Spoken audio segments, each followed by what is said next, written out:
Hi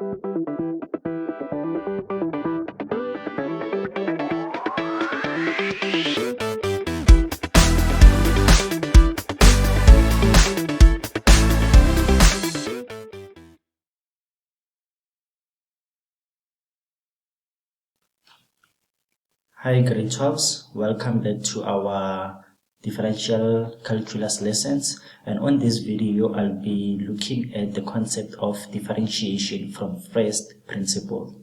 Now this is a fourth video and you will see that all the concepts that I've already covered in the first three videos where I was dealing with functional notation, average gradient and limits, they will all be merged into one concept of differentiation from first principle. Basically, we'll use the three lessons that we've covered already and we'll combine them into one to come up with this first principle. This is a very important section. It's a must for you to understand and to learn it, to learn the basics. That's why I will take you through the basics so that you be able to understand the core of this topic called first principle. I can guarantee you in your test, in your examination, you're going to get a question on first principle. Okay, now you may ask yourself, what on earth is this differentiation? Differentiation, it has to do with what you call the derivative.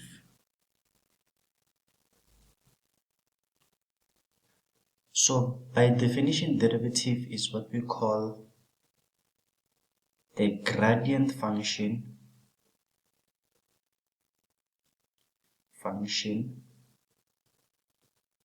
a tangent line,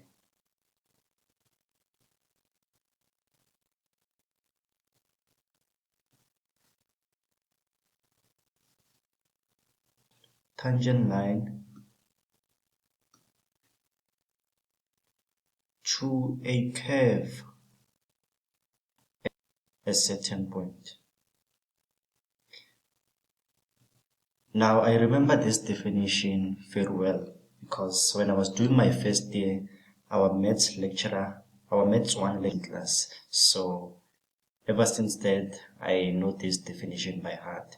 Now, it's not that important to know the definition, as you will not be asked to define this in a test or an examination, but it's important to understand what this derivative is all about. If you look at this, there are a couple of important terms talking about the gradient. We've already covered the gradient, but here we are not on gradient, we are dealing with the gradient function. And when you think of a function, you think of an equation. So it's an equation, it's a gradient that is represented by a form of an equation. Okay, we'll see what that means. Of a tangent line, I believe you know what is a tangent. A tangent is a line that touches a curve or a circle at one point. We'll see how that is related to this calculus. To a curve at a certain point. Okay. Now, to fully explain this, let's look at a diagram with these curves and tangent and see this concept of differentiation using first principle. You will see here, as I already said in the previous video, this is where we will merge what we've done in limits and also what we did in average gradient and also functional notation. So all the three topics that I've covered, they're going to merge here into one. Okay, so let's say we have, and I want to use a black one. And I also realized, grade 12, that when I was drawing my diagrams in the previous videos, I was not fully labeling my axis. It's very important to label your axis. You know that this is your y, this is your x, and this is your origin. These are the most important things that you need to label on your diagram. Okay. So I'm going to draw a curve. This time is going to be a bit different, but the principle is still the same. Suppose I have a curve like this, and here and there I have points.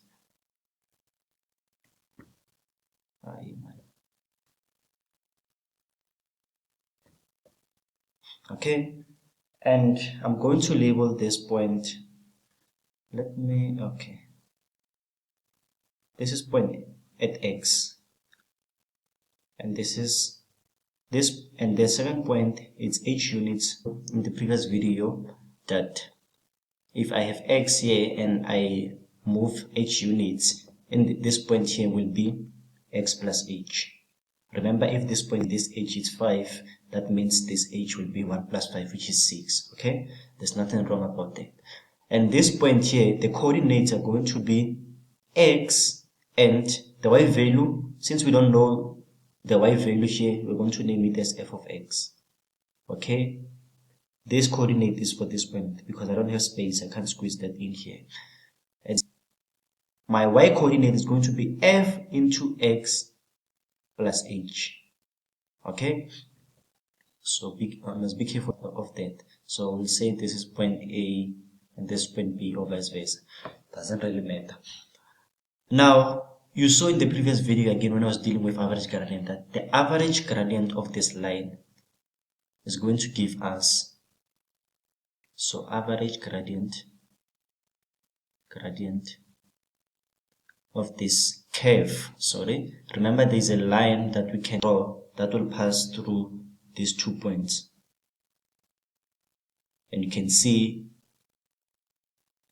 the line will cut through the 2 points, giving us the tangent, the average gradient of this curve, because it's not that straight. Okay, it gives us a approximation, not the actual value of the gradient for this curve. Give us an approximation. So it will give us plus h minus f of x.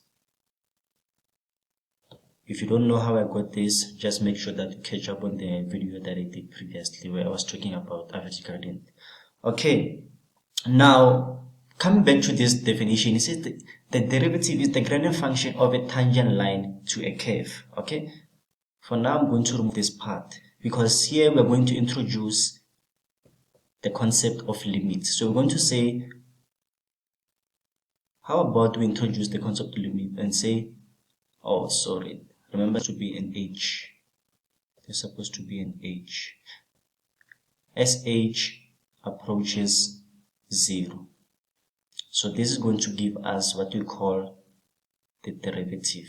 This notation is for derivative f prime x. If it was g, it was going to be g prime x. We'll get to more into the notation that I used for first principle, for differentiation. So now what does this mean? It means that as h approaches 0, this is h. So if I were to reduce this h and put it there, basically b half h, it means this point will move somewhere there. Okay, now I want to make this h smaller to an extent that it is directly on this point. Let me see if I can move this graph. So you agree that if let's see,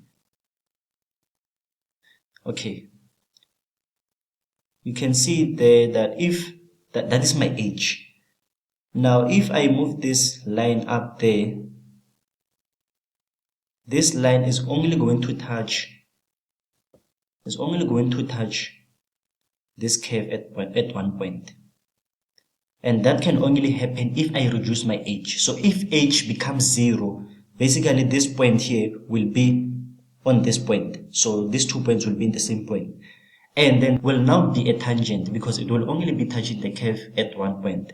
That's why we say the derivative is the gradient function, is this line of a tangent line. Now this line is called a tangent. Why? Because it's touching at a certain point, or at one point. Initially it was touching the curve at 2 points, there and there, when we had h. But now, since I'm introducing the limit, the concept of limits, I'm saying what happens when this h becomes 0. And we see that if I reduce this h, if I reduce this h, this point there will move down until it gets to this point, because h will be 0. So this tangent, this line which initially was cutting through point A and point B, it's now cutting through one point which is at B, and that line is now being called a tangent because it's touching a point, a curve at one point.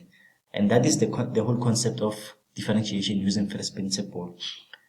And then also, if this point is on the tangent and on the curve of the tangent and the gradient of the curve are the same because they're at the same point. Remember, when you are dealing with simultaneous equations, simultaneous equations or graphs, if you have a curve like that and a straight line, if they join there, if they meet there, it means that these two lines share the same y value there. They intersect. So in this case, they share the same gradient. Okay, I hope that makes sense. Now I'm gonna look at how to apply this formula for solving differentiation equation using first principle. Okay, so I'm going to clear here and I'm going to show you the beauty of this first principle. It's also known as the long method of solving differentiation problems. In the next video, we'll look at differentiation from rules. Here we're dealing with first principle. So question 1 or example 1.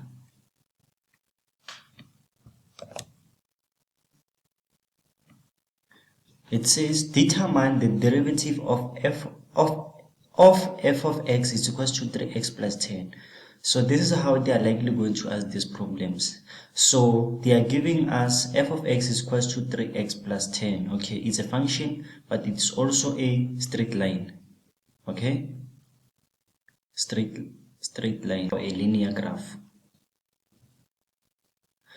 which means that it is in the form y is equals to mx plus c. We can agree from this moment that our gradient for this graph is 3, so m is equals to 3. Okay, we'll keep this in mind. Remember, the derivative, the other word for derivative is the same as determine the gradient. But you can see already that the gradient is 3, but then it's first principles, and normally this problem we find that it's 5 or 6 marks. Yes, 5 marks. So we can't just say, okay, that we can see that the gradient is 3, but we have to use the long method, the definition, first principle, to show that indeed the answer that we're going to get is 3, because already we can see that the answer is 3. Okay, so we'll see the beauty of mathematics and see that we can use different methods to get the same answer. Okay, so derivative is a gradient. So since we are given the notation f of x, the notation for the derivative is going to be f prime x. If this was g of x, the notation was going to be g prime x. Okay, now as shown previously, the formula for first principle, it will also be given on your formula sheet. It says f prime x is equals to the limit as h approaches 0, f into x plus h minus f of x divided by h. Okay, now the concept of what you call a functional notation is going to apply here. That's why it was important for me to explain what functional notation is all about. And you can recall when I was dealing with functional notation, I showed you an example of how to substitute this x plus h. But since this is the first example of first principle, I will break it down into more steps.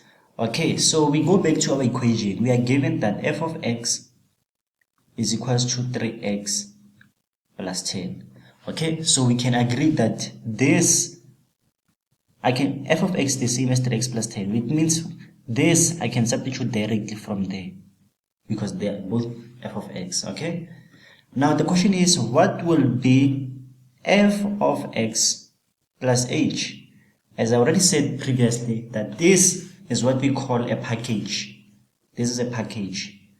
So what it means is that blue, where I see x, I substitute x plus h. So this will be 3 into x plus h plus 10.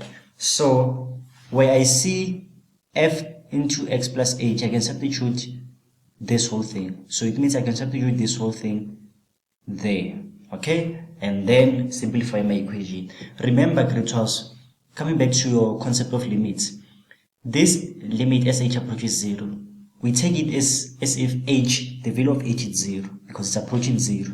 As I decrease my h, it will get smaller and smaller until it gets to a point where it's 0, and this point is the same as this point.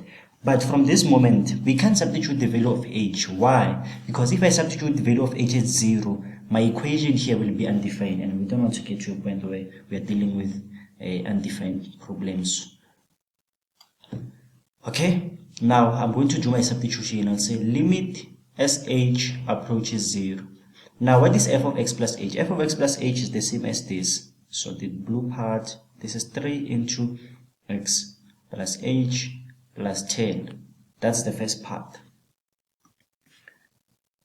Minus. What is f of x? F of x is the same as 3x plus 10.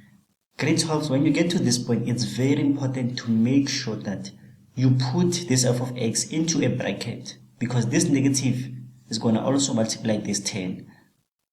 So this will be 3x plus 10. This whole thing is divided by h. Okay? To continue simplifying, remove the bracket. From here, it's all about algebra. So we are done with calculus. But we must also continue writing this limit as h approaches 0. This, if I simplify, is going to be 3x plus 3h plus 10 minus 3 minus 10 divided by, if you don't know what I did, I have distributed this. So to remove the bracket, this will be limit sh. What are we trying to achieve? Why are we simplifying this? We are simplifying this to make sure that we don't have h in the denominator there. So we must make sure that we get rid of this h. Now, the beauty about this first principle is that you can see if you've made a mistake or not. When you get to this point, let me highlight this. When you get to this point, this part here, all the terms that do not contain an h, that do not contain h, that do not have h, they must cancel, or they will cancel. If you look at, they don't just cancel. You'll see that 3x minus 3x, they are like terms. So if you add them, they give you 0, they cancel. 3h doesn't have a partner. 10, positive 10 and minus 10, they give you 0, they cancel. So I'm left with 3h, and at the bottom I'm left with h. So I'm left with 3h divided by h. Limit as h approaches 0. You can see that this will cancel that, and I'm left with h. Now, you can recall when I was doing limits, the concept of limits, I had a situation where I had a limit of this, but if you remember, it was the limit of h approaches 0 of 8. And I drew a graph for you, and I say, if I have a Cartesian plane, and this is 8, this is 8, this is origin, this is y, this is x, this is y. If I get to 0, or for that equation, I had 1 there. I said, if this is 1, if I approach 1, if I get to 1, then the corresponding y value that I will get, it's 8. Similarly, if I come from the right hand side, all the corresponding y value that I get are going to be 8. So in this case also, I have nowhere to substitute the value of h, which means that the answer that I'm going to get is going to be 3, because this limit will, as approaches 0, the answer that I'm going to get is 3. Similarly, I have no way to substitute the value of h, which means the answer that I get is 3. As you can see, the answer that we get from the long method is 3, and we've already shown that the gradient is 3 because this is a straight line. So I believe you can see that in mathematics we can use different principles, different methods, but at the end we get the same answer. Like they say, there are different ways to kill a cat. So we'll now look at example number 2, which will be the last example for first principle. So let me clear.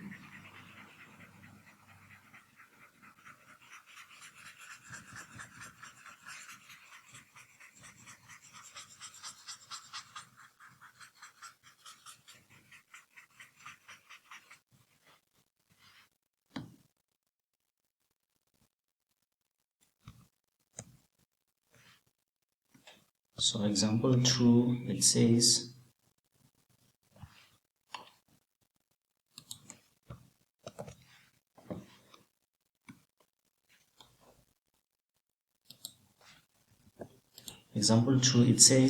determine the derivative of g of x is equals to negative 2 over x. Okay, as you can see, it's similar to the previous one, just that here we have a fraction. Again, this is the same principle, you use the same method, it's just that this we're going to solve a bit different because it's a fraction, and every problem has a way of being solved. Okay, but the principle is still the same. What you do, you take out your formula sheet or your formula from the formula sheet, but it's easy to memorize this formula. Now that we are dealing with g of x, we are going to get the derivative, which is g prime x. So from the formula, instead of writing f prime x, I'm going to write g prime x. Okay, limit sh approaches 0, fx plus h minus f of x divided by h. Here I'm going to do quick substitution. Limit sh approaches 0. What is f of x plus h? F of x plus h, I'm going to say this is 2. So where I see x, I substitute x plus h. Minus, what is f of x? F of x is the same as minus 2 divided by h. Okay, everything is divided by h. Okay, this will be the limit sh up to 0. Remember, even from this equation, I can substitute the value of h as 0 because I will get it undefined. So what I'm going to do here, I'm going to simplify whatever that is inside the bracket, and this will be okay, I have minus 2 divided by x plus h plus 2 divided by x. But how do I get this? Negative times negative is positive. This divided by h, I can remember, I don't like in maths we don't like fractions and division, so we'll write this divided by h as multiply by 1 over h. Okay, so this will be limit sh approaches 0. I'm going to simplify this and get a LCD, lowest common denominator, or lowest common multiple. The lowest common multiple will be the same as multiplying the 2 at the bottom. This will be x plus h, also multiplied by x, and I cross multiply here, and I say minus 2 times x is minus 2x, and 2 times x plus h is going to be plus 2x plus 2h. Remember here. So similarly here you will also see that all the terms that do not contain an h, they will cancel. This will be limit as h approaches 0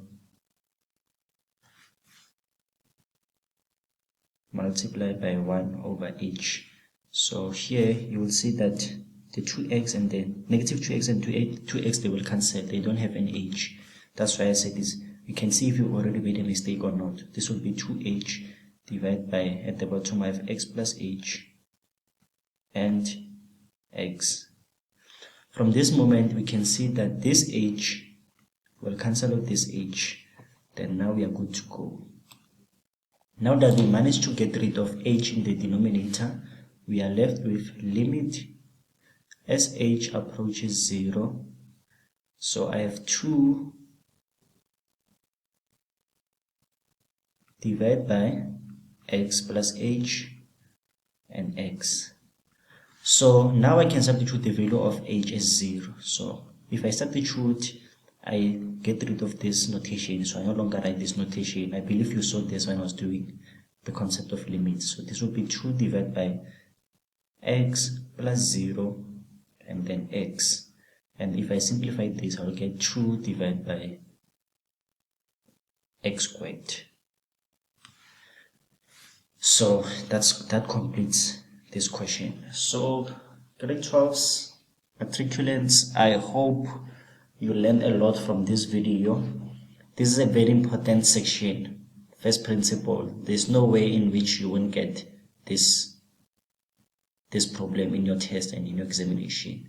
And 5 marks, you can't say you don't want this 5 marks. It's gonna help you a lot, and it's very important to get this principle right. The procedure is the same for all the problems. So for you, it's just a matter of practicing to get this thing right.